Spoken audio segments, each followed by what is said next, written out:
உதைத்த காலுக்கு முத்தம். ஒரு நாள் அக்பரின் ராஜசபை கூடியது. அக்பர் சபையோர்களை பார்த்து, நேற்று நள்ளிரவில் யாரோ ஒருவன் என் படுக்கையில் ஏறி எனது மார்பில் எட்டி உதைத்துவிட்டு ஓடிவிட்டான்.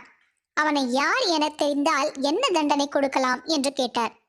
சபையோர் அனைவரும் அதிர்ச்சி அடைந்து ஒவ்வொருவரும் கூறிய தண்டனைகள் எல்லாமே மரண தண்டனையில் தான் முடிந்தது.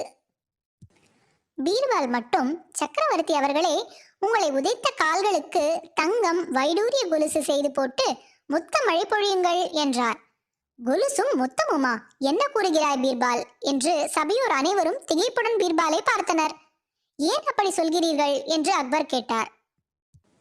மன்னா, தங்கள் படுக்கை அறைக்கு அரண்மனை காவலை மீறி நள்ளிரவில் நுழைந்து மார்பில் ஏறி உதைத்துவிட்டு ஓடியிருக்கிறார் என்றால் அது நமது குழந்தை இளவரசனால் மட்டும்தான் முடியும் என்றார். ஆதலால் அவருக்கு கொலுசும் முத்தமும் தானே சிறந்த பரிசாக இருக்க முடியும்.